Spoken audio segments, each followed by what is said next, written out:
Tiongkok, negara setengah jajahan. Amat sulitlah untuk memutuskan dalam periode manakah revolusi Tiongkok berada di masa itu. Sepintas lalu tampaknya bukanlah Tiongkok berada dalam periode autokratis feodalisme seperti Prancis di masa tahun 1789. Sebab hampir semua bandaranya yang penting sudah dimasuki kapal internasional yang modern, yang belum ada pada bagian dunia manapun juga pada tahun 1789 itu. Sebaliknya, tiada pula Tiongkok berada dalam periode demokratis kapitalisme tulen, sebab sisa autokratis feodalisme, apalagi di daerah pedalaman masih merajalela. Beberapa banyak atau kuat tinggalnya sisa autokratis feodalisme dan berapa kuat timbulnya demokratis imperialisme susahlah dapat dipastikan begitu saja dengan tidak mempunyai sumber bukti yang sempurna dan penyelidikan yang sangat teliti. Tetapi bagaimanapun juga, tiadalah akan bisa disangkal bahwa Tiongkok dengan kapitalisme kompradorenya berada dalam keadaan semi-koloni, setengah jajahan. Dalam hal politik dan ekonomi, Tiongkok cuma setengah berkuasa. Kekuasaan politik dan ekonomi itu sangkut bersangkutan pula satu dengan yang lainnya. Keadaan ekonomi yang bersifat kekuasaan bangsa asing atas semua bandar perjanjian mengurangi kekuasaan politik pemerintah Tiongkok. Kelemahan dalam hal politik negara itu menyebabkan tak berdayanya pula pemerintah Tiongkok untuk menguasai perekonomiannya. Dalam hal politik bangsa Tionghoa, pemerintah cuma berkuasa di daerah pedalaman yang amat miskin dan amat kekurangan jalan buat lalu lintas.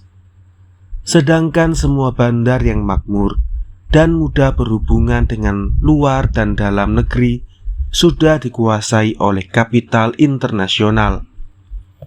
Dalam daerah yang miskin dan kekurangan perhubungan itulah rakyat Tionghoa yang 90% buta huruf, dan dalam kemiskinan itu namanya berhak menentukan nasibnya sendiri, ialah merdeka, memilih dan memecat pemerintah daerah dan pusat. Dalam praktiknya pemerintah daerah dan pusat itu jatuh ke tangan seseorang yang sanggup membeli senapan dan membayar serdadu.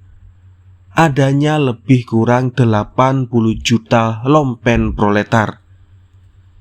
Ialah kaum yang tak mempunyai apa-apa lagi dan tak mempunyai pekerjaan, yang hidupnya luntang-lantung. Amat memudahkan subur hidupnya kaum militaris dan militerisme. Yang kuat atau kaya, atau keduanya, mudahlah mengrekrutер lompen proletar. Kaum compang-camping tadi buat dijadikan alat penyerobot oleh seorang militaris itu. Pekerjaan itu dipermudah pula oleh sifat kepatuhan orang Tionghoa kepada pimpinannya. Umumnya seorang serdadu Tionghoa kalau dia merasa opsirnya sedikit lebih baik terhadap dirinya, maka dia walaupun tak menerima gaji berbulan-bulan, dia akan terus mengikut opsirnya itu kemana saja dan untuk melakukan pekerjaan apa saja dengan tiada mengomel. Sifat patuh ini tentulah baik juga kalau seorang opsir membawa serdadunya ke jalan yang benar, jujur, dan untuk kepentingan negara. tetapi amat berbahaya buat keamanan dan keselamatan Tiongkok. Kalau opsir itu cuma memikirkan kepentingan dirinya sendiri. Inilah umumnya yang terjadi di Tiongkok. Seorang militaris cuma memikirkan kekuasaan untuk dirinya sendiri saja. Kekuasaan itu bersandar atas banyaknya serdadu. Banyaknya itu bergantung terutama pada banyak uangnya. Semakin banyak uangnya, semakin banyak pula serdadu yang bisa dibayarnya. Sebaliknya, banyaknya uang itu bergantung pula kepada semakin banyak daerah yang dikuasainya. Dengan tentara yang kuat, dia bisa mengalahkan saingannya. Ialah seorang militaris pula di daerah lain. Dengan memperluas daerahnya, dia bisa menambah uang, pajak, dan bea yang masuk ke kantungnya. Demikianlah bolak-balik perhubungan keperluan untuk mempunyai serdadu dan keperluan untuk mempunyai uang oleh seorang militaris tak lepas dari perang saudara. Seorang militeris membutuhkan banyak serdadu. Banyaknya serdadu membutuhkan uang. Kebutuhan uang itu membutuhkan perang saudara pula. Oleh karena sarinya kekayaan Tiongkok sudah dihisap oleh kapitalis compradore di bandar-bandar perjanjian, maka yang tinggal di daerah pedalaman itu cuma ampas kekayaan belaka. Ampas kekayaan inilah yang diperebutkan oleh para militaris. Nine Powers Treaty, perjanjian 9 negara yang diperbuat oleh 9 negara di San Francisco pada tahun 1921, tiadalah dapat mengubah keadaan bangsa Tionghoa.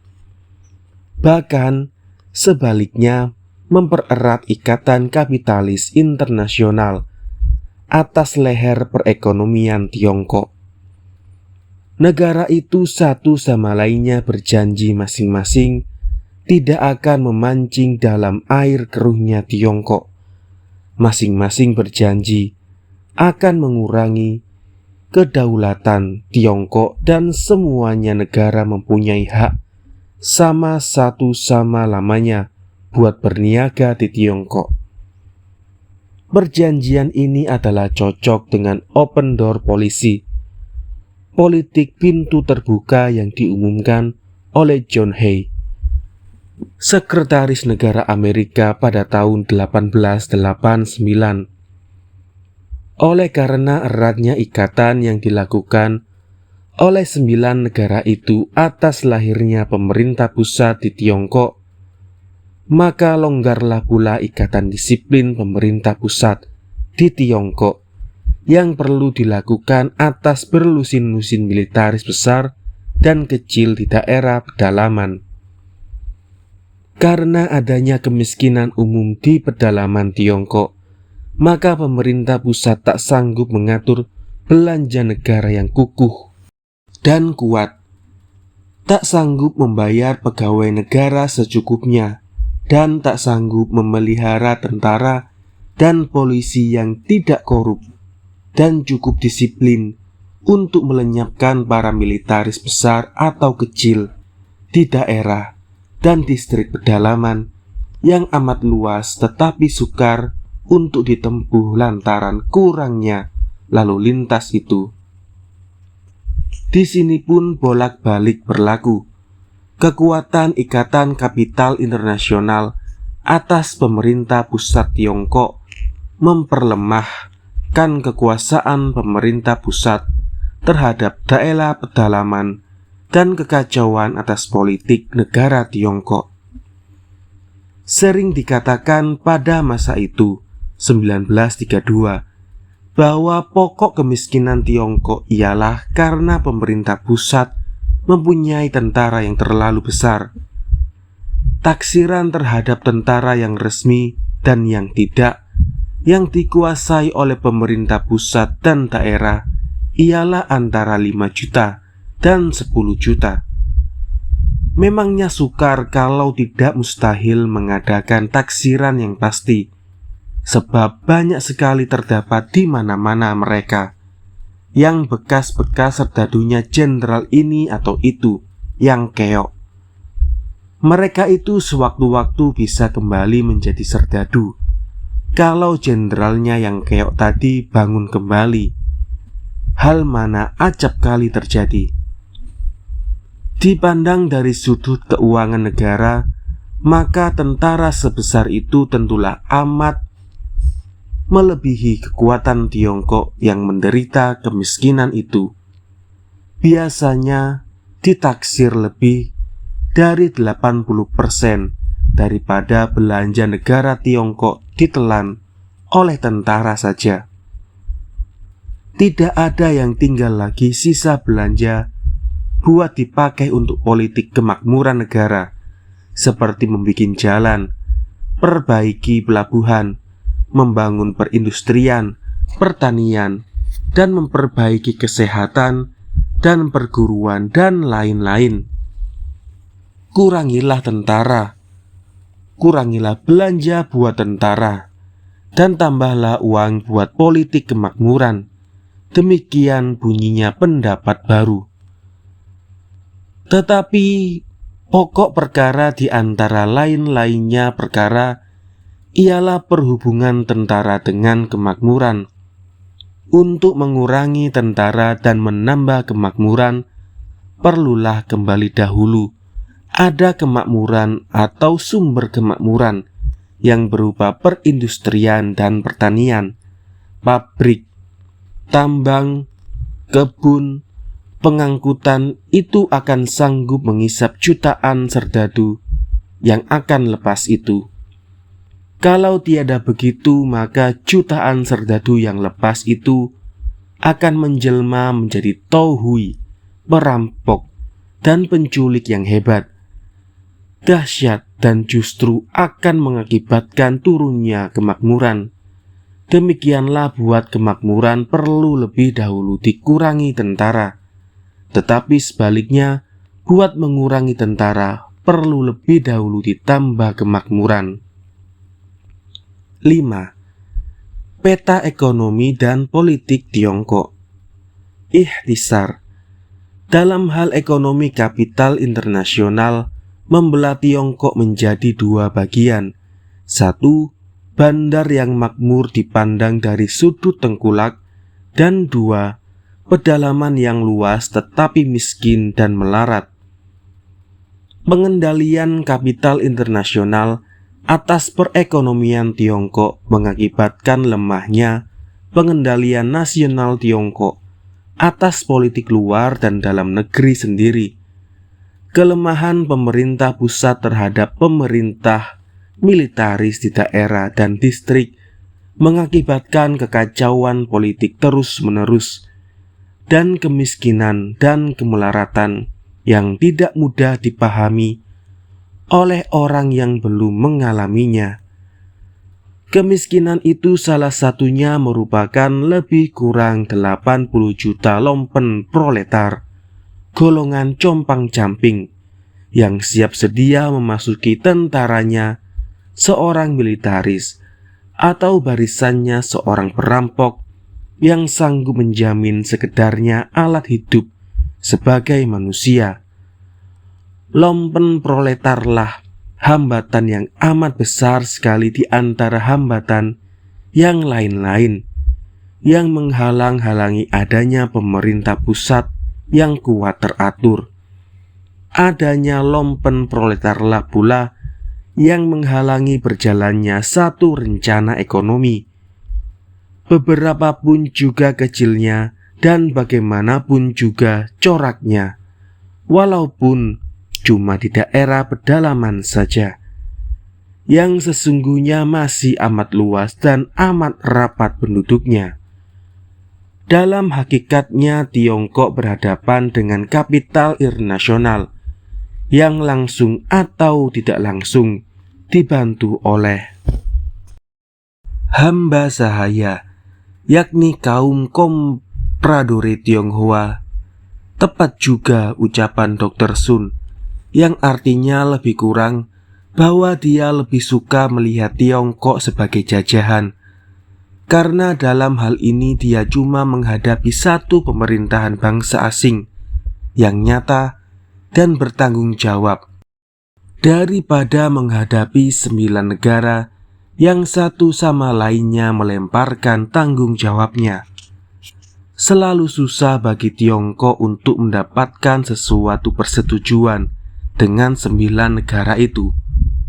Pernah Dr. Sun menjalankan diplomasi yang berdasarkan pada kerjasama dengan negara ini atau itu, menurut kepentingan, pada suatu kesempatan dan suatu tempo, opportunities.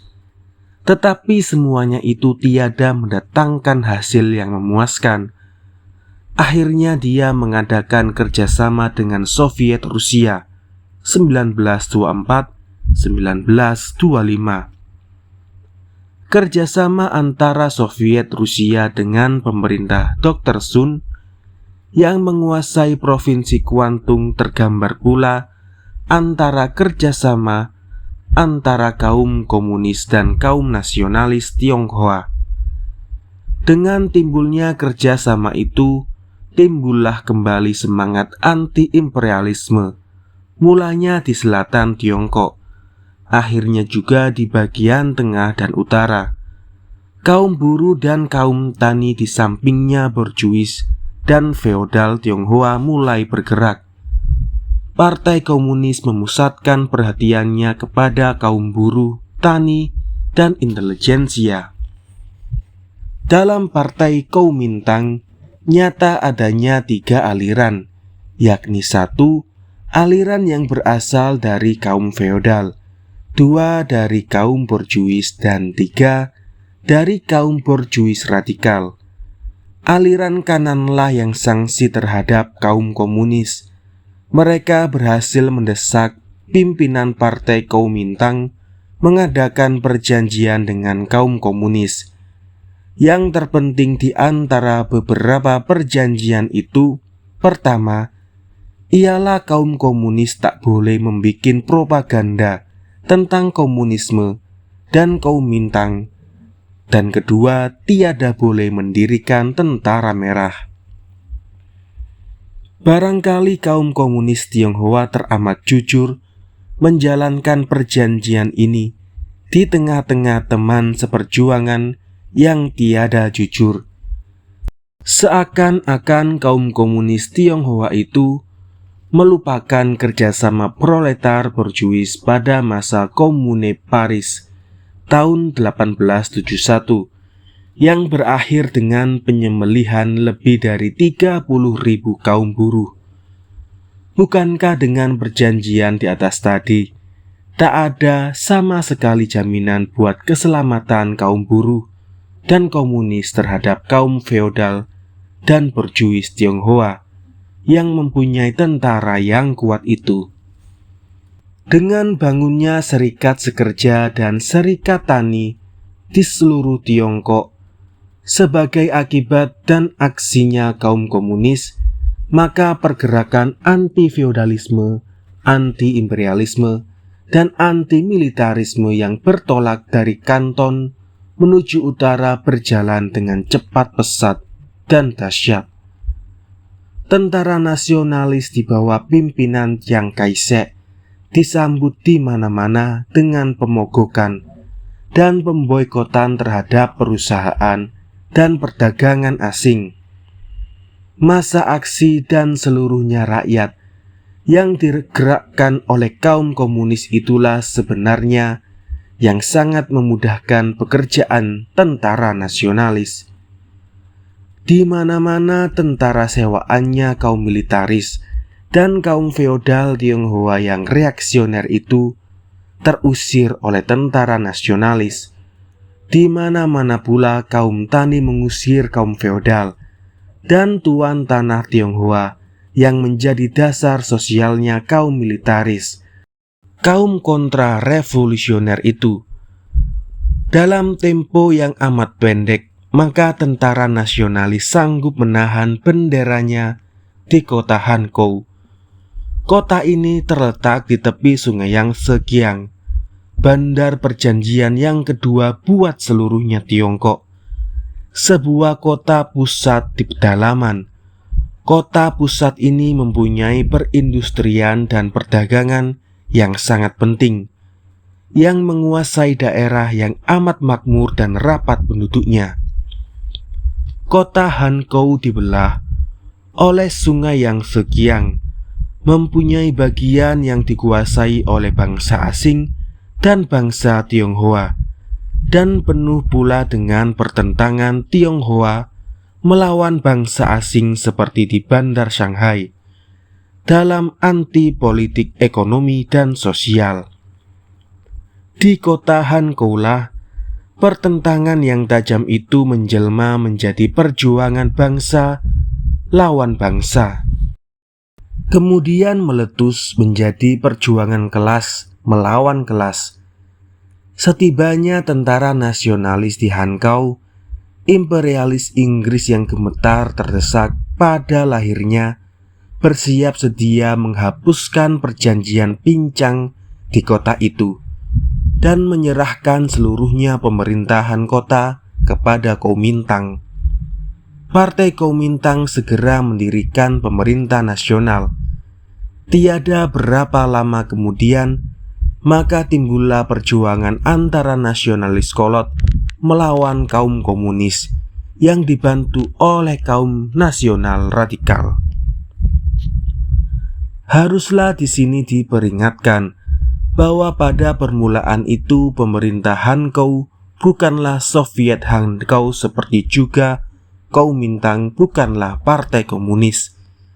Tetapi tiadalah pula bisa disangkal bahwa baik dalam partai Kuomintang maupun pemerintah Hankou itu terasa benar pengaruhnya kaum komunis.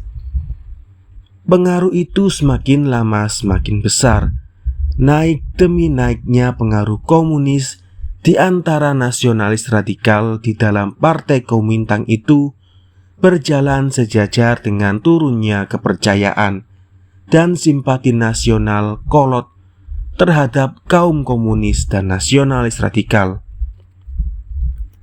Di dalam partai Kuomintang sendiri timbullah pertentangan paham antara nasionalis kanan dengan nasionalis radikal, juga disebut antara sayap kanan dan sayap kiri, yang di belakang ini sedia memberi hak kepada kaum tani proletar dengan jalan menghapuskan feodalisme dan membagikan tanah kepada tani proletar yang giat bertempur, menghalaukan kaum militaris dan tuan tanah sepanjang jalan di antara Kanton dan Hankou. Kaum feodal dan kaki tangannya kaum militaris yang mempunyai wakil di dalam Kuomintang ialah sayap kanan menentang sikap sayap kiri yang dibantu kaum komunis itu.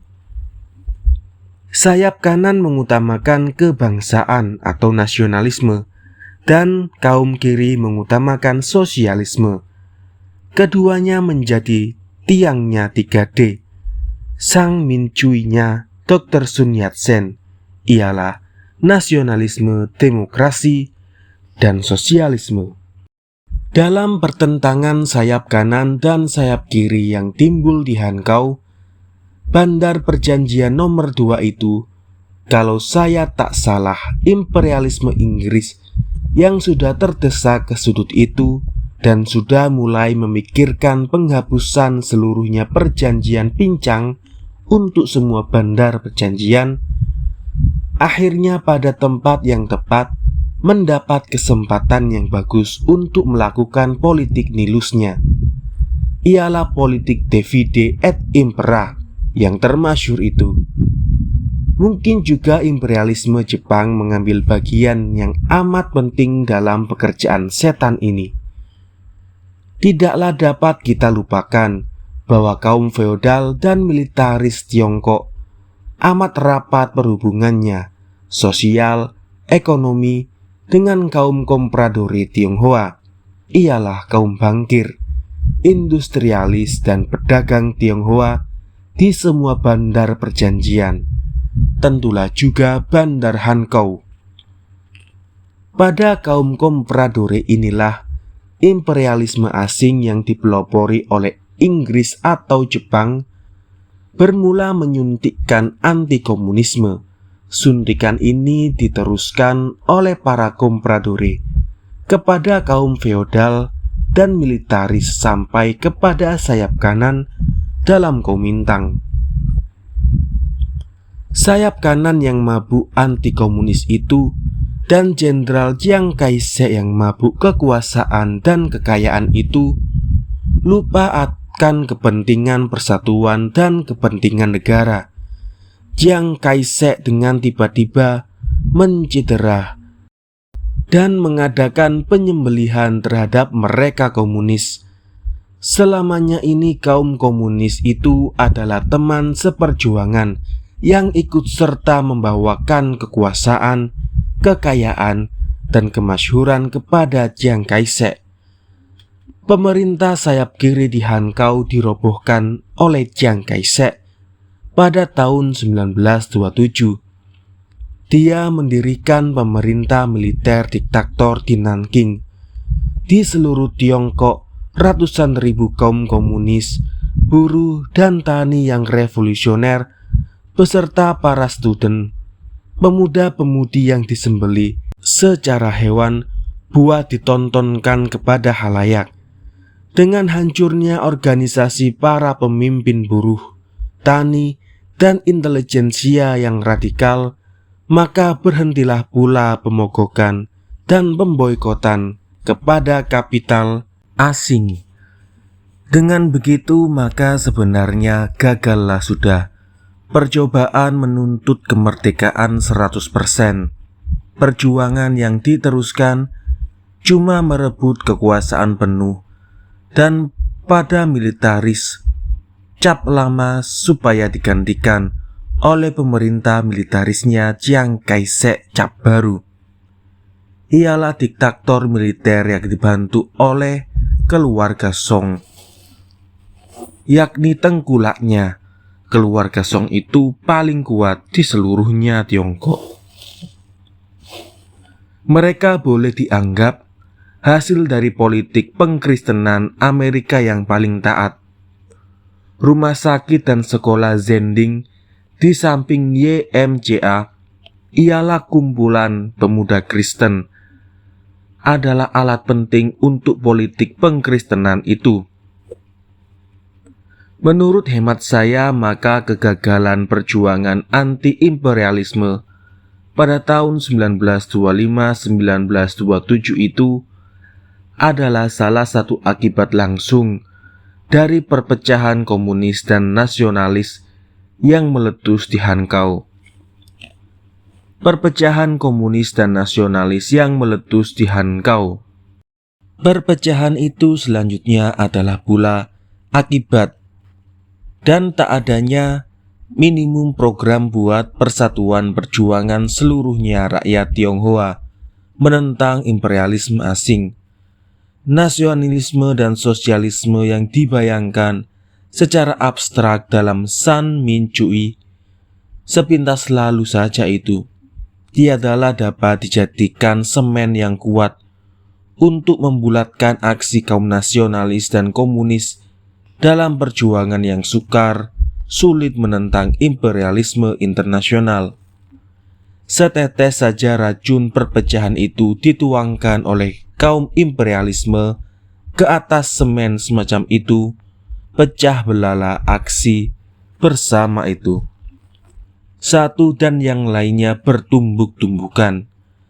Sebelum aksi bersama dijajahkan, haruslah ditetapkan lebih dahulu oleh program yang nyata tentang hak politik, ekonomi, dan sosial untuk semua golongan masyarakat yang benar-benar akan mengambil bagian dalam perjuangan anti-imperialisme itu.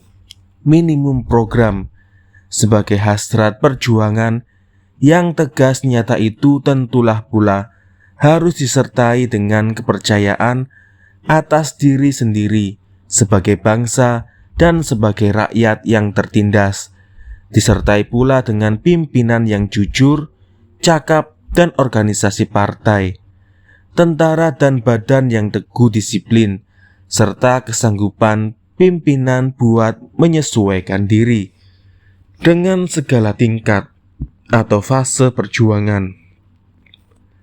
Akhirnya disertai pula dengan kehendak bersatu atas dasar tak mau menyerah kepada kaum musuh sebelum kemerdekaan 100% itu tercapai.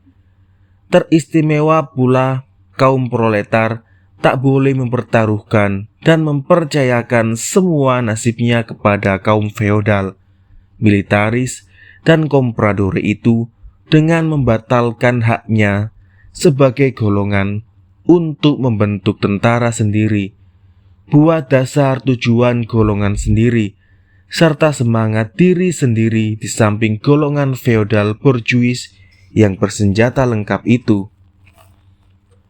Penyembelihan buruh tani yang radikal dan pemimpin komunis itu tentulah tidak berarti kelenyapan pergerakan komunis.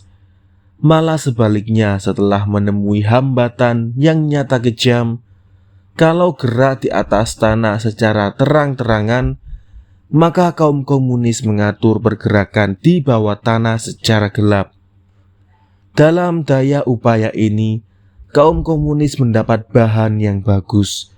Rakyat Tionghoa yang menderita tindasan ratusan tahun di bawah pemerintah asing dan bangsa sendiri, memangnya satu rakyat yang paling terlatih dalam kumpulan rahasia. Tak ada bangsa di muka bumi ini, bangsa Rusia di zaman Tsar, terkecuali yang lebih cakap memegang teguh rahasia disiplin dan persatuan. Semuanya faktor yang terpenting buat pergerakan rahasia itu. Hasil gerakan rahasia Partai Komunis semenjak penyembelihan tahun 1927 ke atas itu kita kenal sekarang. Satu partai komunis yang kuat serta populer di seluruhnya Tiongkok, di antara seluruhnya rakyat Tionghoa yang tertindas, dan intelijensia yang radikal. Satu partai yang mempunyai daerah sendiri, politik negara sendiri, tentara polisi sendiri, serta perekonomian berdasarkan kepentingan rakyat jelata. Satu partai yang pernah menangkap dan mengampuni musuhnya, Chiang Kai-shek. Ialah buat persatuan dan kepentingan negara. Suatu partai yang di hari tuanya Chiang Kai-shek mengentarkan tubuhnya di siang hari dan pengelinduran, mimpi ketakutan di malam hari, walaupun berjuta-juta serdadu sewaan yang mengawasi tahta kekuasaannya. Satu partai yang akhirnya mengakibatkan hari demi hari semakin mempererat tali jeratan imperialisme Amerika di lehernya Chiang Kai-shek sendiri, supaya jangan lari dari tuan Banken Amerika yang terus-menerus meminjamkan uang kepadanya untuk memerangi kaum komunis dan rakyat Tionghoa yang percaya pada kaum komunis itu. Karena rakyat itu memangnya mengalami perbaikan nasib lahir batin di bawah pimpinannya Partai Komunis Tiongkok itu. Pada tingkat pertama dalam permusuhan nasionalis kanan melawan komunis itu, maka Chiang Kai-shek terutama memusatkan segala tenaganya terhadap musuh di dalam negeri saja. Dalam pada itu, maka imperialisme Jepang menyiapkan diri buat lebih berterang-terangan merebut kekuasaan ekonomi dan politik Tiongkok. Setelah masa aksi pada tahun 1925-27, maka imperialisme Inggris merasa kapok. Maka datanglah masanya buat tentara Tenno Heika menjalankan politik Hakko-ichu dengan pedang samurai dan menguasai daerah taklukan dengan pemerintah boneka.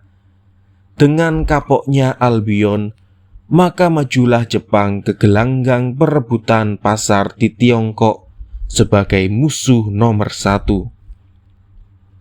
Di sekitar tahun 1930, negara matahari naik mengalami keturunan ekonomi politik. Utangnya proletar tani dan tani kecil kepada tuan tanah semakin bertimbun-timbun. Para tani melarat tak sanggup lagi memikul utang dan bunganya itu. Di seluruh kaumnya tani timbullah perasaan gelisah, bermusuhan terhadap kaum feodal. Di samping kegelisahan petani di seluruhnya Jepang itu, timbullah pula keinsafan jutaan proletar industri dan pengangkutan atas haknya sebagai kelas.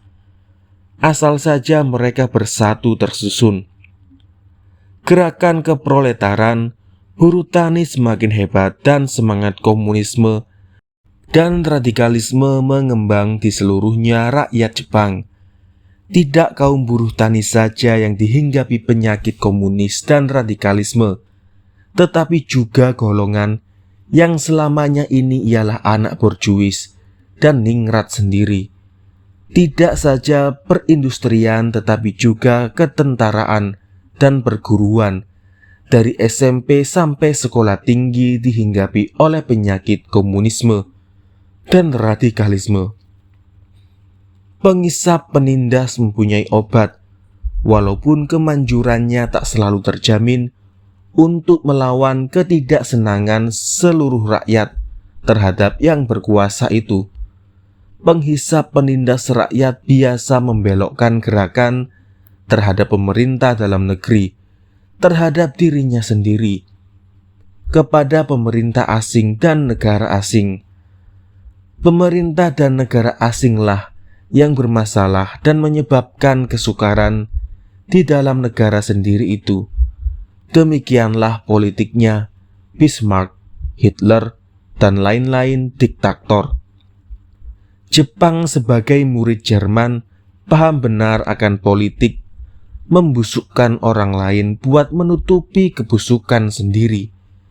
Tiongkok tak aman buat perusahaan dari orang Jepang yang berdagang di sana, katanya. Ubermehnya Nietzsche tak terdapat di Jerman saja tetapi juga di negara yang dibentuk oleh Amaterasu Omikami dan didiami oleh anak cucunya dewa itu, ialah bangsa Nippon. Bangsa ini wajib melindungi Tiongkok, Asia, dan dunia dengan jalan mengangkat pedang samurai kalau perlu.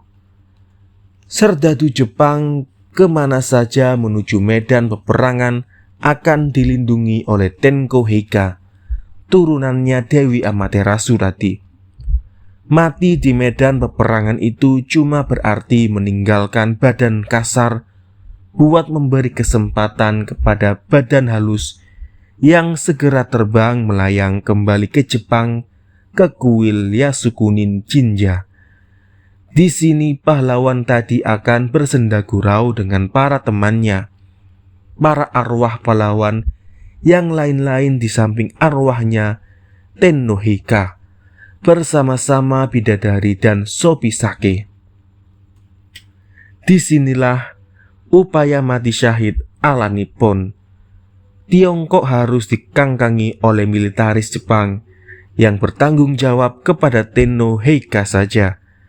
Harus ditaklukkan dan dibonekakan berturut-turut. 1.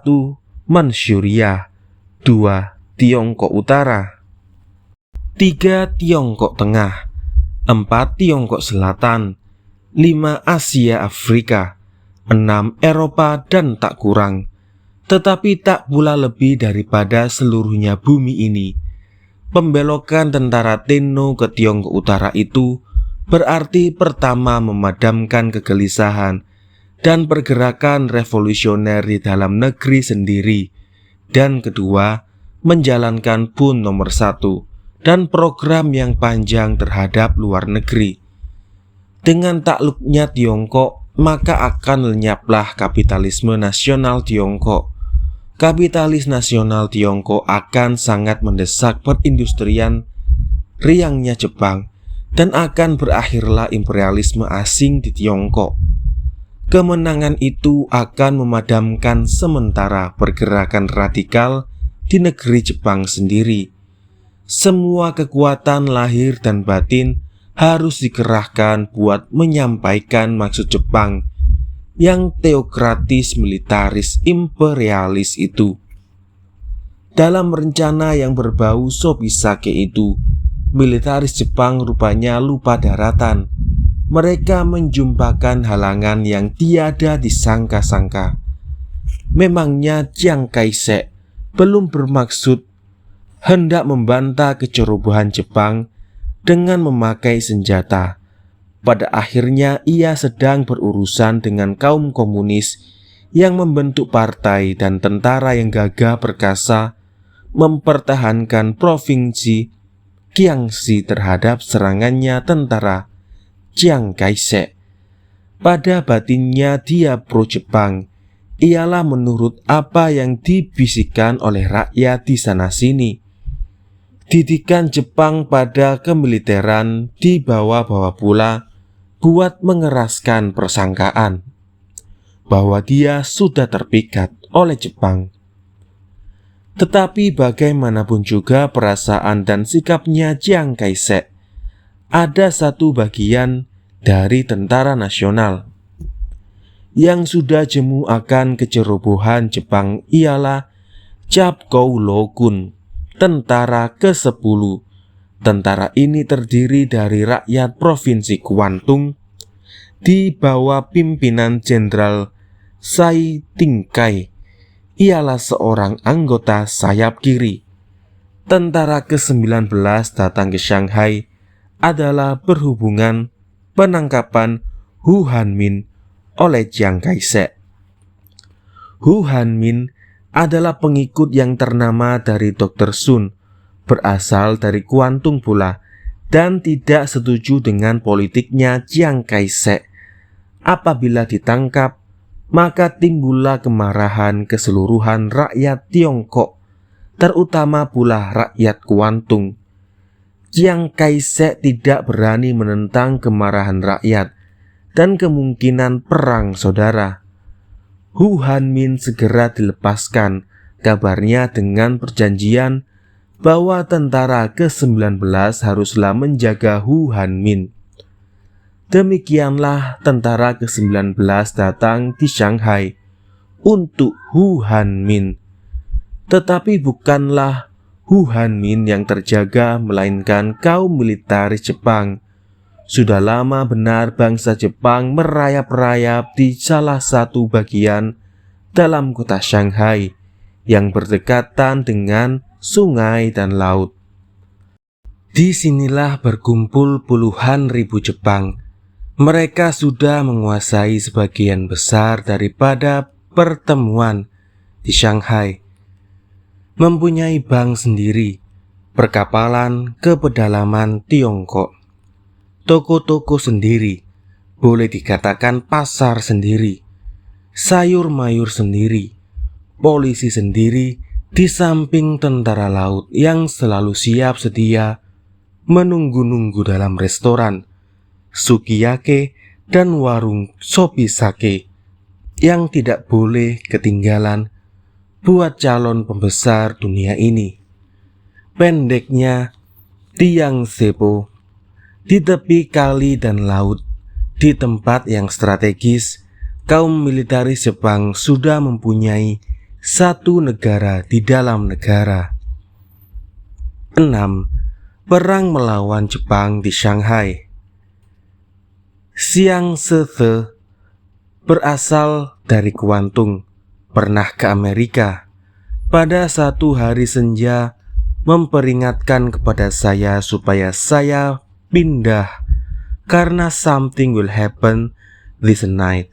Ada yang akan terjadi malam hari ini, katanya. The Canton shoulder will be resist Japanese aggression. Tentara Guangdong akan melawan kecerobohan Jepang.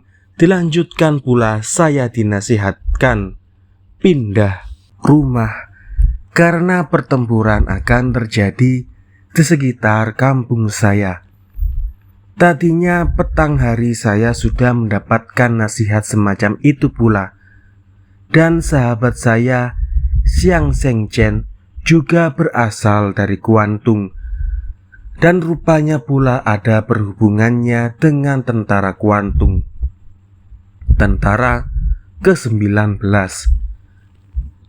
Saya sebagai orang asing tentulah tiada bisa langsung menerima kebenaran kabar di atas, walaupun dalam hati kecil saya sudah menyetujui pembalasan kecerobohan Jepang terus-menerus itu dengan tindakan saya yang nyata, meskipun cuma berupa protes yang hebat saja. Tiadalah dapat saya menerima begitu saja nasihat tadi. Saya menyewa sebuah kamar agak gelap dan kecil dalam rumah sewaan seorang Tionghoa pada suatu kampung terletak dekat jembatan bernama Wan Pan Tio. Kampung itu berada di antara kampung Cha Pai. Ialah kampung Tionghoa yang rapat penduduknya. Disinilah ditempatkan tentara ke-19 di tepi jalan Sichuan Road. Tadi berdiri satu sekolah menengah buat gadis Jepang. Disinilah rupanya ditempatkan markasnya tentara Jepang. Lebih kurang jam 10 malam setelah saya sampai di rumah oleh nyonya rumah saya, disambut dengan Pidgin English, bahasa Inggris pasar. No go upstairs, this night pong pong. Maksudnya janganlah pergi ke tingkat atas, alias tempat tidur saya. Malam ini ada tembak-tembakan. Setelah ketiga kalinya ini saya mendapatkan nasihat semacam itu, maka saya merasa perlu mengadakan sedikit penilikan. Saya keluar rumah, keluar dari kampung menuju ke jalan Sichuan Road. Benarlah pula, di pekarangan rumah sekolah menengah seorang gadis Jepang itu, saya saksikan serdadu Jepang bersenjata lengkap. Jalan raya kelihatan sunyi senyap, dan semua toko Tionghoa, walaupun baru jam 11 malam, sudah ditutup rapat dan sudah gelap. Barulah timbul kecurigaan di hati saya, dan barulah saya insaf betapa cepatnya kabar rahasia menjalar di antara Tionghoa dan Tionghoa itu. Pada siang harinya surat kabar asing, dan orang asing sedikit pun tidak membayangkan kejadian yang datang itu. Kalau saya tidak rapat bergaul dengan beberapa orang Tionghoa tersebut di atas tadi, barangkali saya pun tak akan tahu apa-apa sebelum benar-benar perang Shanghai itu meletus dan pong-pongnya berbunyi seperti mercon petasan di hari raya Lebaran. Saya kembali pulang dan tidur di tempat biasa juga, ialah di tingkat kedua.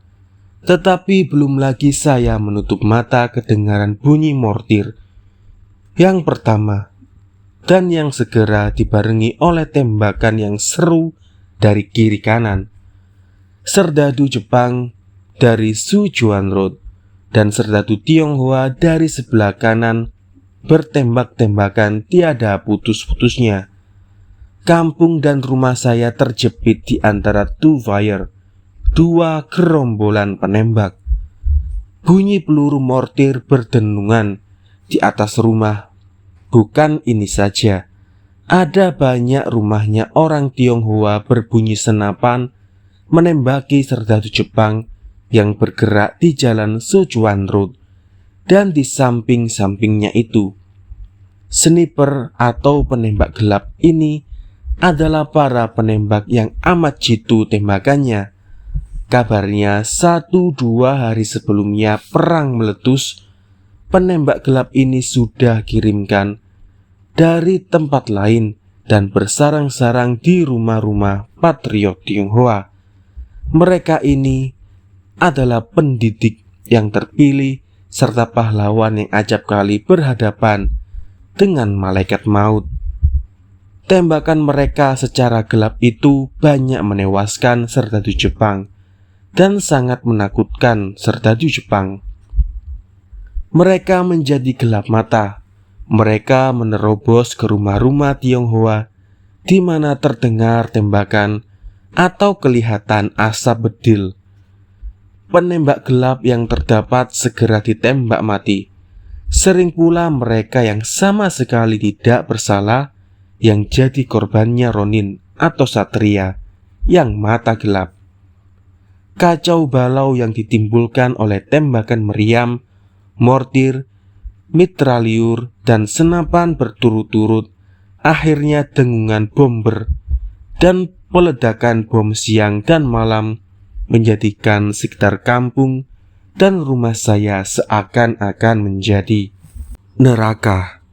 Saya terima nasihat nyonya rumah dan tidur di lauka atau tingkatan tanah, tiarap bersama keluarga tuan rumah.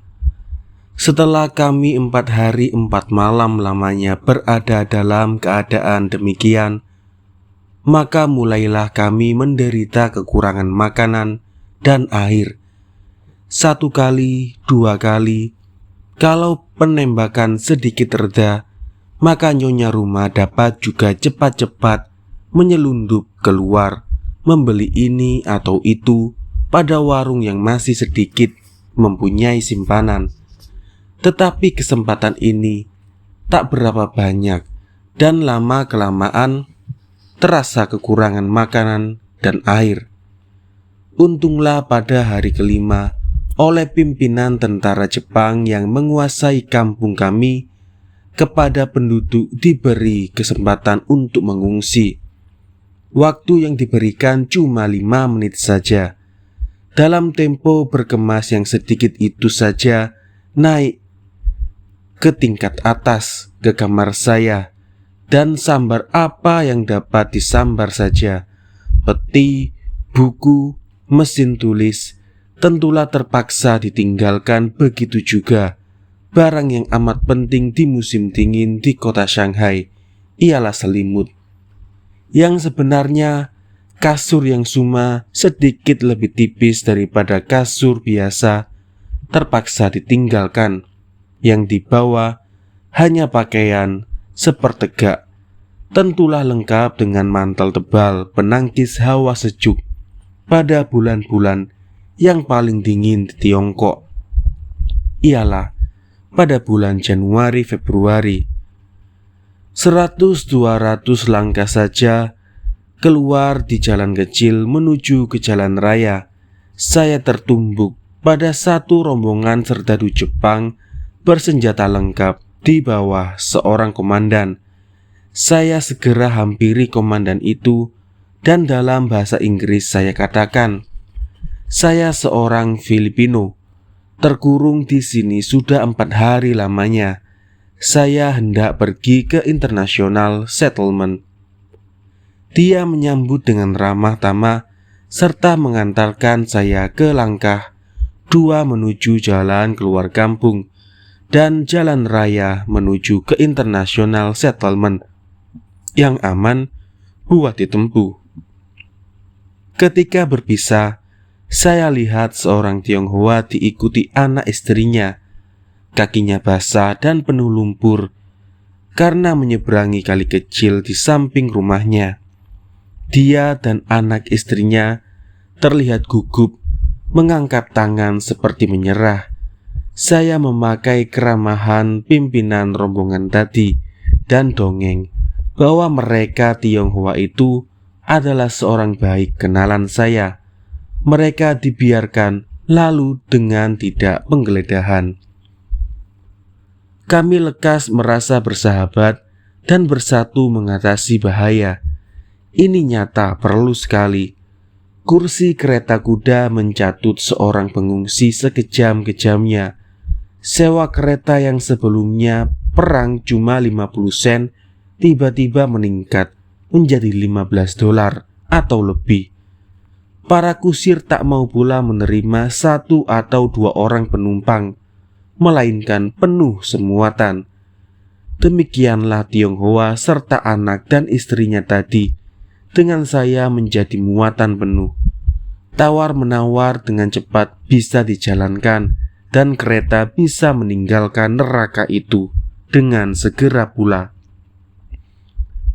Dekat Honkeu, hotel saya turun.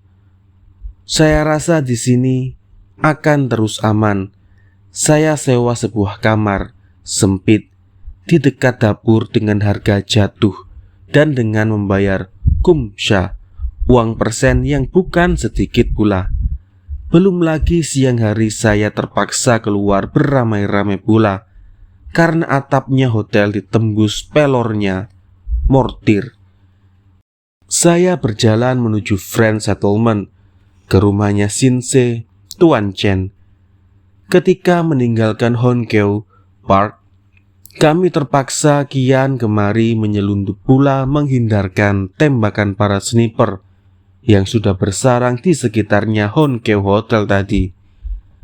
Dengan pakaian sepertegak dalam hawa udara yang amat dingin, karena masih pagi saja sampai di rumahnya Sen Chen. Dia menyambut saya dengan perkataan, "Saya sudah berkata kepada Tuan lebih dulu, kenapa Tuan tidak datang pada hari itu di rumah saya?" Saya dipersilakan makan pagi, ditunjuki kamar yang boleh saya tumpangi selama perang. Saya sudah lama kenal Sersan Chen. Dia bekerja pada majalah Bankers Weekly.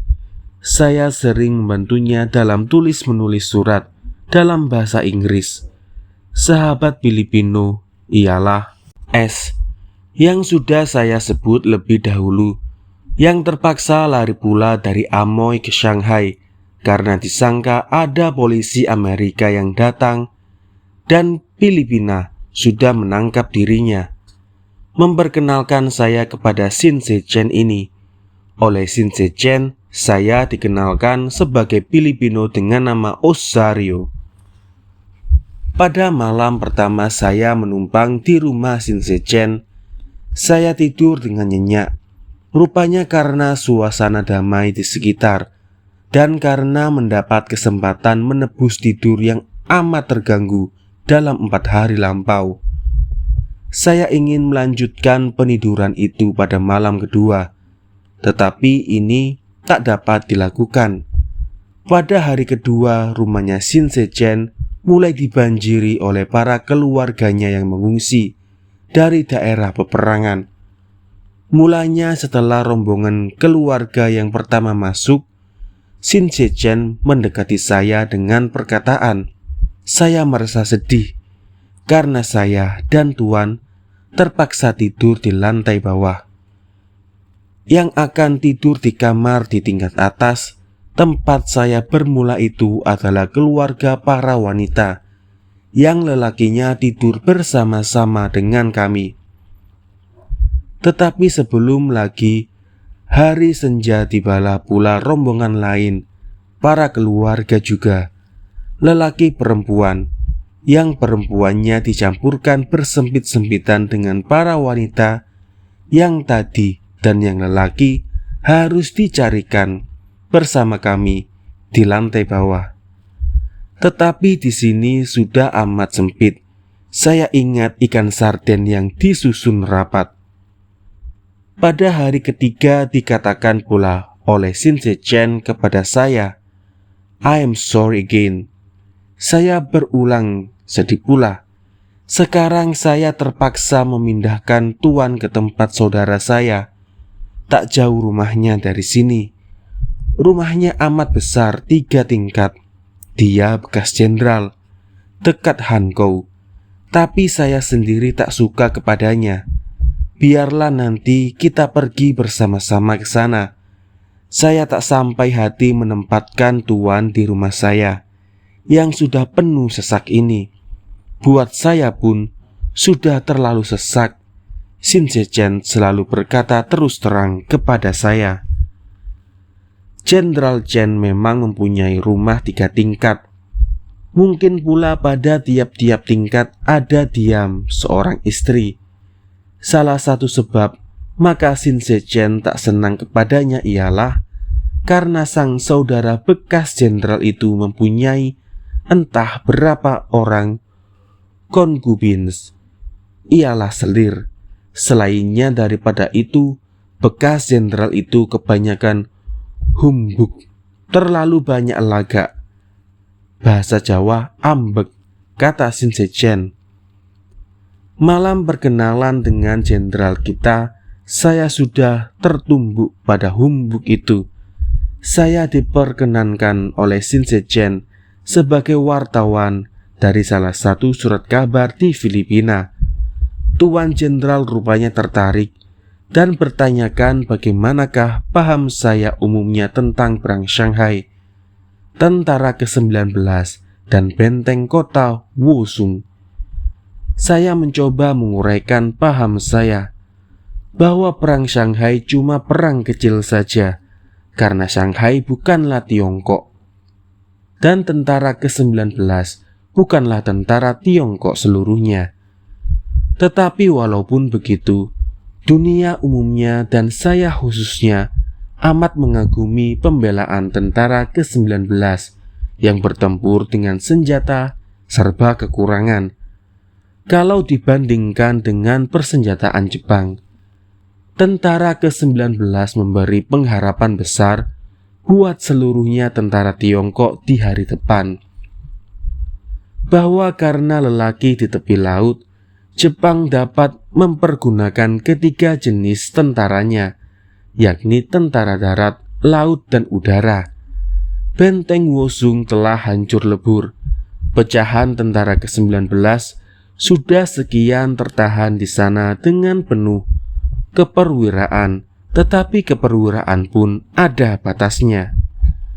Apabila bekas jenderal kita seperti saya sendiri cuma tinggal menonton tentara ke-19 saja, menghendaki jawaban langsung atau pertanyaan langsung, apakah benteng Wusung akan jatuh?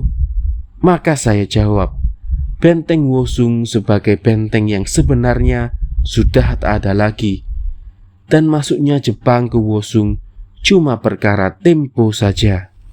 Jawab ini amat tak menyenangkan tuan rumah. Berulang-ulang diucapkan oleh jenderal kita bahwa mustahil benteng Wusung akan jatuh. Memangnya rupanya dia cuma membaca surat kabar patriot Tionghoa saja yang sudah kelupaan daratan. Memang dari sudut kejiwaan mudah pula dimengerti bahwa rasa kekurangan pada diri sendiri itu sudah berkali-kali menderita kekalahan. Tahun 1842, 1895, dan 1900 mudah bertukar menjadi rasa kelebihan setelah sedikit mendapat kemenangan.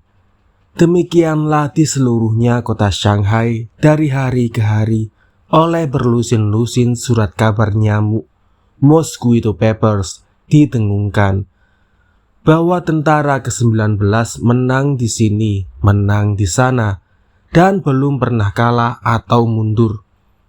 Jenderal kita yang menyaksikan semua kemenangan itu di tingkat ketiga, di atas surat kabar patriot, tentulah pula terbawa dilondong oleh kaufinisme Tionghoa yang tiba-tiba muncul seperti topan. Chamber strategis kita, ahli siasat di atas kursi malas kita, tadi amat kemalu-maluan apabila 3-4 hari di belakangnya kami berjumpa, tepat dengan jatuhnya benteng Wusung, yakni ditinggalkannya Wusung oleh tentara ke-19 dengan resmi. Saya cuma malam hari datang di rumahnya jenderal, buat tidur saja. Siang harinya saya berkeliling di kota Shanghai menyaksikan pertempuran. Pada suatu hari Shin Se-chen menasihatkan supaya saya tinggal di rumahnya saja. Katanya kemarin ada seorang baba yang dibunuh oleh rakyat karena tiada bisa lancar berbicara Shanghai. Mereka yang pada malam itu disangka orang Jepang, yang namanya pada masa itu ialah perampok katek. Baru setelah pembunuhan dilakukan, diketahui bahwa si malang terbunuh itu bukannya perampok katek, melainkan orang yang berasal dari Tionghoa juga. Bagi saya hal ini tidak menakutkan.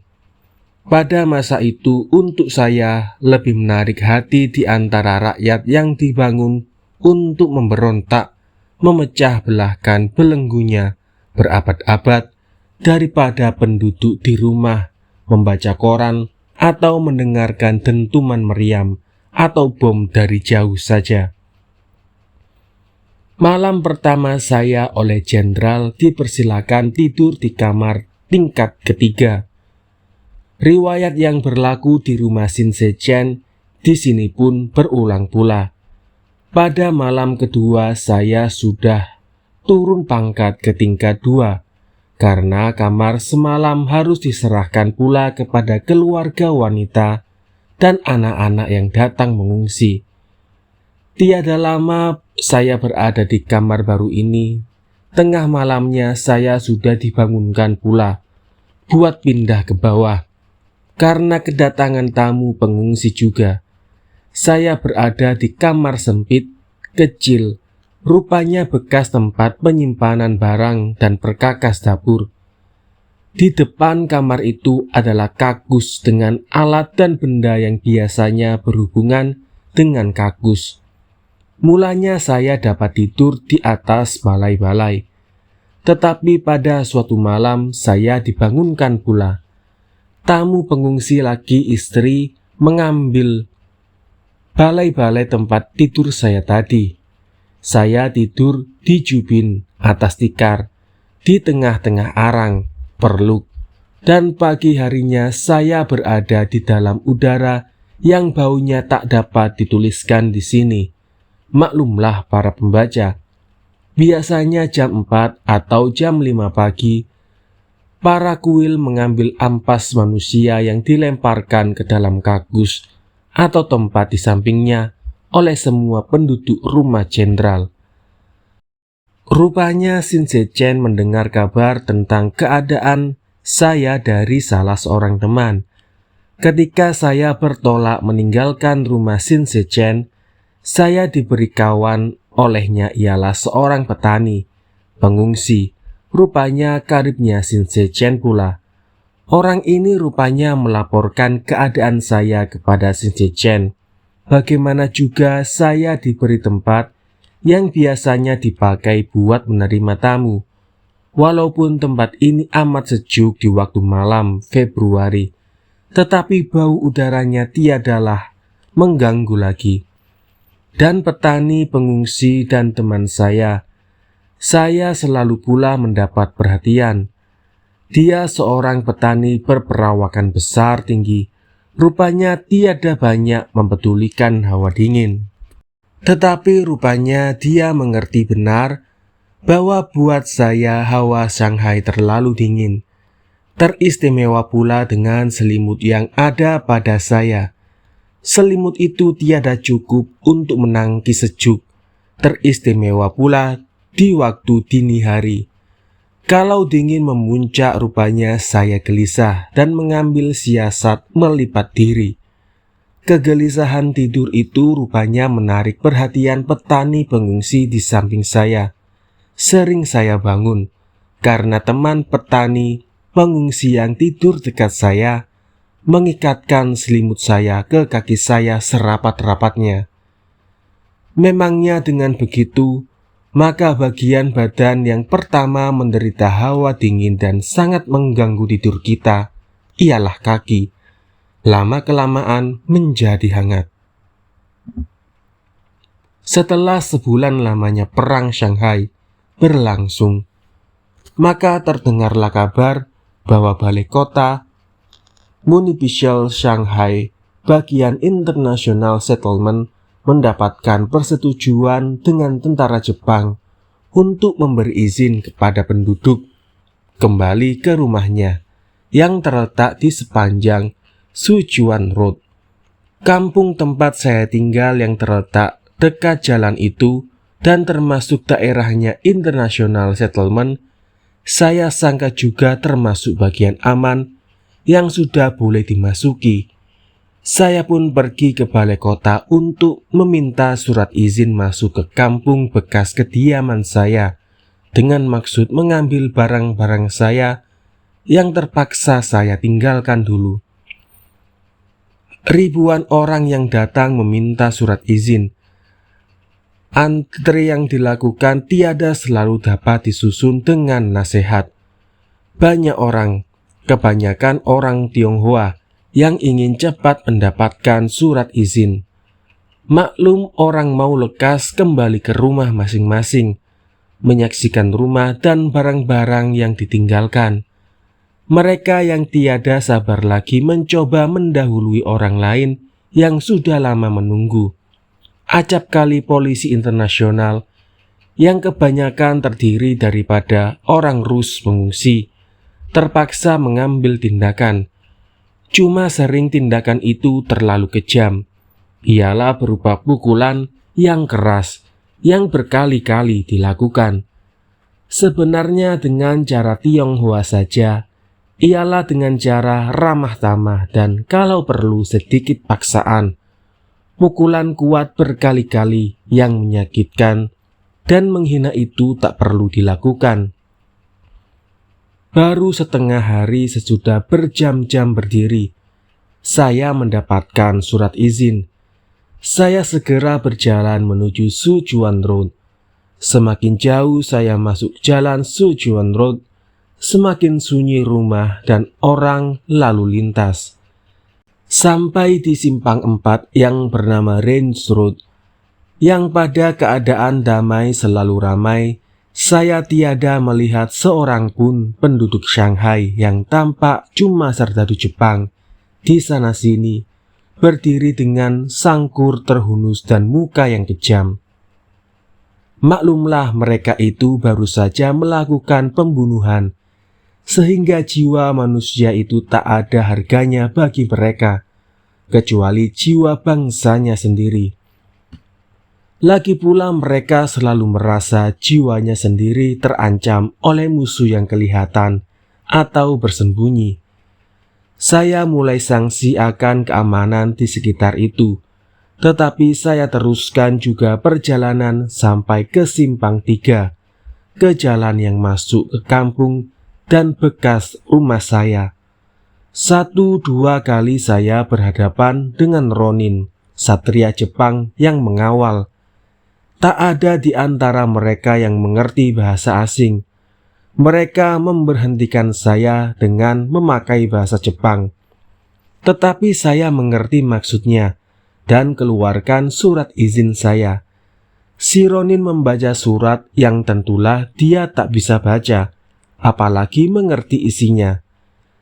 Dia bertanyakan ini itu, walaupun dia mestinya tahu bahwa bahasa Jepangnya itu bukanlah bahasa internasional yang dimengerti oleh semua bangsa di dunia. Dengan senyum dan jangan memperlihatkan kegugupan biasanya, pemeriksaan surat ini dapat diselesaikan. Sampai ke depan rumah, saya berjumpa dengan Tauke yang empunya rumah, bukannya penyewa, tuan atau nyonya rumah. Yang saya dengar dari dia cuma semua barang sudah habis dicuri oleh La Lilong. Pencuri La Lilong, La Lilong. Diucapkan berulang-ulang. Dia sendirian di sana rupanya banyak menderita kerugian. Semua rumah antara Sujuan Road dan rumah saya habis terbakar. Ajaib juga. Kelihatan seolah-olah api berhenti sesampainya di blok rumah kami. Saya saksikan rumah tetangga dalam blok rumah saya bolong atapnya, kemasukan pelor mortir.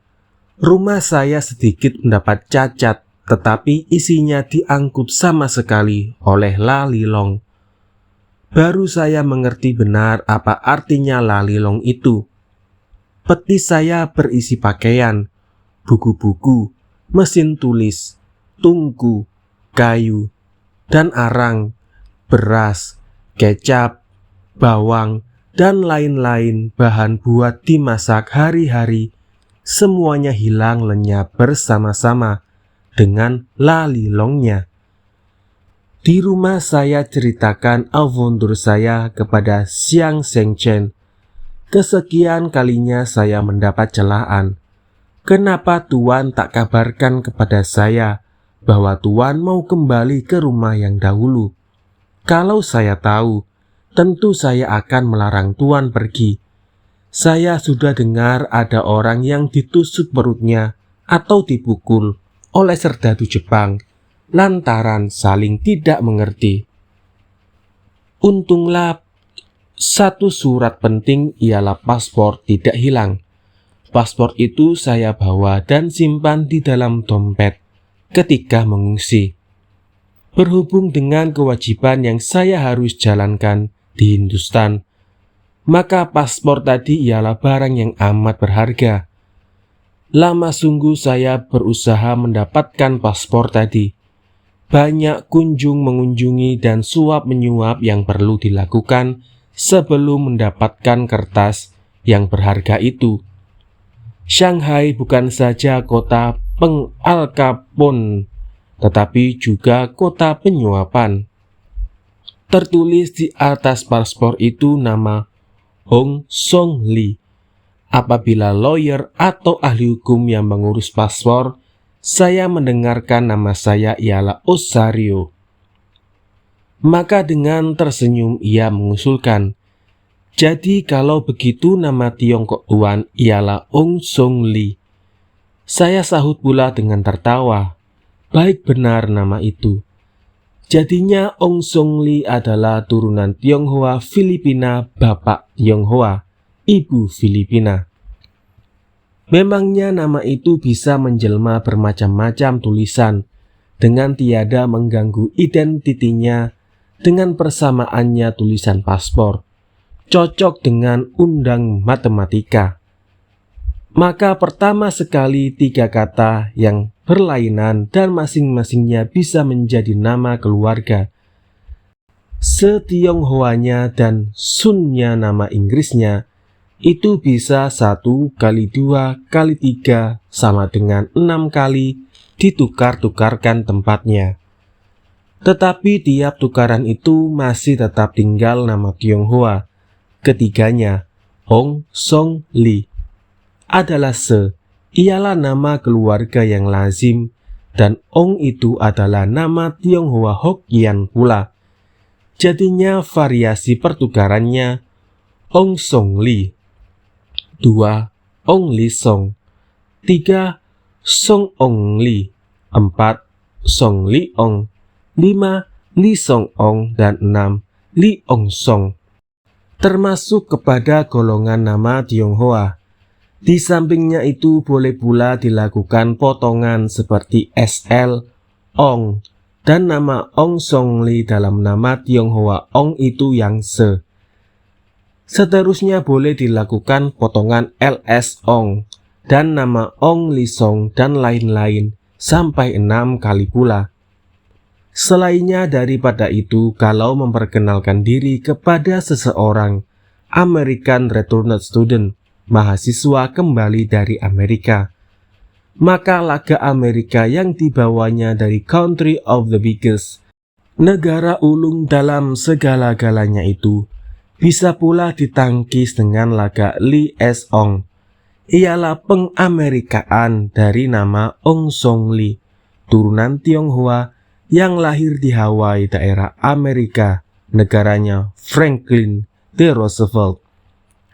Syahdan akhirnya pada suatu hari, Ong Song Lee yang sanggup mengadakan lebih dari 13 macam reserve address menumpangi sebuah kapal dan meninggalkan bandar Shanghai dan lalilongnya menuju ke Hong Kong, termasuk jajahan Inggris yang sering dinamai The Outpost of the British Empire.